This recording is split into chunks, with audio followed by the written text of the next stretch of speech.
क्या आप जानते हैं कि ट्यूबलेस टायर क्या होता है और इसका फंक्शन क्या होता है?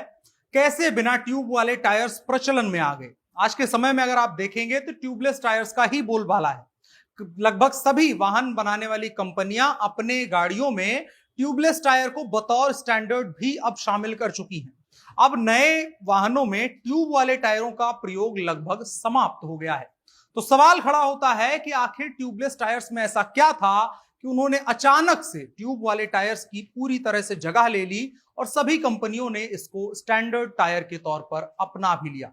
आज जानेंगे ट्यूबलेस टायर्स की कहानी। नमस्कार, मेरा नाम है अनुराग मिश्रा और आप देख रहे हैं जनता जंक्शन का खास कार्यक्रम क्या आप जानते हैं। तो पहले ट्यूब वाले टायर्स आते थे जिनका बहुत ख्याल रखना पड़ता था। सड़क चूज करते हुए बड़े सवाल होते थे कि कौन सी सड़क चूज करें जिस पर किसी तरह की पंचर वगैरह की संभावना ना हो, सड़क बड़ी अच्छी हो।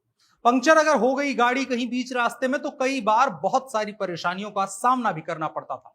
लेकिन अब ट्यूबलेस टायर्स की टेक्नोलॉजी ने हमारी जिंदगी को काफी आसान कर दिया है, ट्रैवल को काफी आसान कर दिया है। फायदे के लिहाज से देखें तो सुरक्षा काफी ज्यादा है। सुरक्षा के लिहाज से ट्यूबलेस टायर्स बहुत ज्यादा भरोसेमंद हैं। साधारण टायर में अलग से ट्यूब लगी होती है जो टायर को शेप देती है। ऐसे में जब अंदर लगा ट्यूब पंचर होता है तो ड्राइवर गाड़ी से कंट्रोल खो सकता है और अचानक से क्योंकि हवा निकलती है तो दुर्घटना की संभावना बहुत ज्यादा होती है। लेकिन ट्यूबलेस टायर्स की कहानी अलग है। ट्यूबलेस टायर्स में अलग से ट्यूब नहीं होता है। टायर खुद ही रिम के चारों ओर एयर टाइट सील लगा देता है जिससे हवा टायर से बाहर नहीं निकलती है। पंक्चर होने की स्थिति में हवा काफी धीरे धीरे बाहर पहले निकलती थी और ऐसे में गाड़ी रोकने का ड्राइवर को काफी टाइम मिल जाया करता था। और अब जब तकनीकी आगे बढ़ी तो लिक्विड सीलेंट टायर के अंदर भरे जाने लगे और उसने काफी परेशानियों का हल निकाल दिया। और अब अगर किसी के गाड़ी के टायर में, चाहे मोटरसाइकिल का हो, चाहे कार का हो या किसी भी चीज का टायर हो, उसमें अगर कोई कील घुसती भी है, पंचर होता भी है, तो लिक्विड सीलेंट जो टायर में पहले से मौजूद होता है वो उस जगह पर जा करके पूरी तरह से उसको अंदर से भर देता है और पंक्चर जैसी किसी भी समस्या को एकदम समाप्त कर देता है और टायर बिल्कुल सामान्य स्थिति में आ जाता है। इसके बाद आप साधारण तौर पर जैसे अपना ट्रैवल कर रहे थे उसको कंटिन्यू कर सकते हैं। ट्यूब वाले टायर्स का जो दूसरा नुकसान था और ट्यूबलेस का दूसरा फायदा जो है वो ये है कि वजन का मामला। ट्यूब वाले टायर के मुकाबले में ट्यूबलेस टायर्स काफी हल्के होते हैं जिसकी वजह से गाड़ी के कुल वजन पर भी इसका असर काफी पड़ता है और माइलेज में भी अंतर इसी वजह से आता है। और तीसरी बात है मेंटेनेंस। ट्यूबलेस टायर्स की मेंटेनेंस काफी सस्ती है। पंक्चर रिपेयर कराना अगर पड़ भी रहा है तो इसमें ज्यादा दिक्कतों का सामना नहीं करना पड़ता है। पंक्चर की विधि आपको बताते हैं थोड़ा सा। तो पंक्चर बनाने के लिए सबसे पहले पंक्चर वाली जगह पर एक स्ट्रिप लगाई जाती है। उसके बाद रबर सीमेंट की मदद से उस जगह को भर दिया जाता है। ट्यूबलेस टायर को रिपेयर करने के लिए जो किट होती है वो किसी भी टायर शॉप पर मिल भी जाती है। और अगर आप ट्रैवल करते हैं और थोड़ा सा भी आप अगर कामकाज में हाथ पैर हिलाना चाहते हैं तो अपने साथ भी किट रख सकते हैं और उसके बाद अपने टायर को रिपेयर कर सकते हैं अगर कोई ऐसी स्थिति आती है।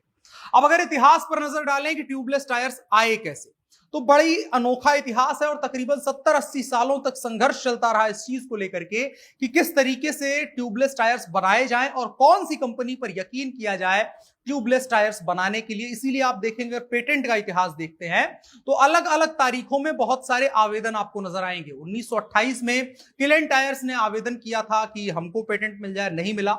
गुडियर टायर जो आप कहीं भी देख सकते हैं प्रचलित टायर है, उसने 1944 में आवेदन किया था लेकिन इनका प्रोडक्शन काफी कम था, इस वजह से इनको पेटेंट नहीं मिला।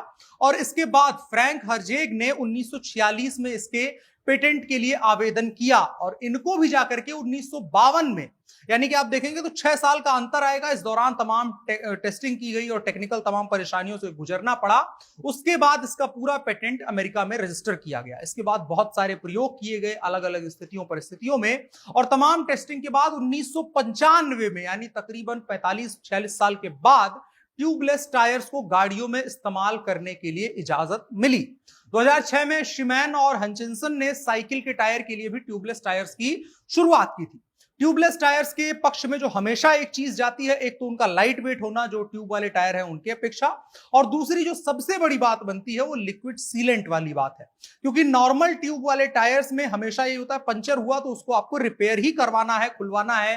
कई बार परिस्थितियां बनती है कि ट्यूब कट जाती है, तमाम चीजें होती हैं जिसकी वजह से बड़ी परेशानी होती है। लेकिन ट्यूबलेस टायर्स में जो लिक्विड सीलेंट भरा होता है उसकी वजह से काफी परेशानियां सॉल्व हो जाती हैं। अगर टायर में किसी तरह का पंचर या कोई चीज लगता भी है तो जो लिक्विड सीलेंट होता है वो जाकर के उसको आसानी से भर देता है और हवा नहीं निकलती है, और एकदम आराम से जो ट्रेवल करने वाले लोग हैं, गाड़ी का ड्राइवर है, वो आराम से गाड़ी को चलाता चला जाता है और कहीं भी मैकेनिक के यहां ना रुकना पड़ता है, ना ही उसे बीच रास्ते में रुक करके किसी तरह की परेशानी होती है। तो आपको ट्यूबलेस टायर्स का इतिहास और इसके बारे में दी गई जानकारी कैसी लगी कमेंट बॉक्स में बता सकते हैं। वीडियो को साझा करिएगा। अगर आपके दिमाग में ऐसा कोई सवाल है तो कमेंट बॉक्स में भेज दीजिए, हम भी उसका जवाब ढूंढ करके आपको बताने की कोशिश करेंगे। आज के लिए इतना ही। मेरा नाम अनुराग मिश्रा है। आप जनता जंक्शन का खास कार्यक्रम क्या आप जानते हैं देख रहे थे। कैमरे पर मेरे साथ ओम प्रकाश थे। शुक्रिया।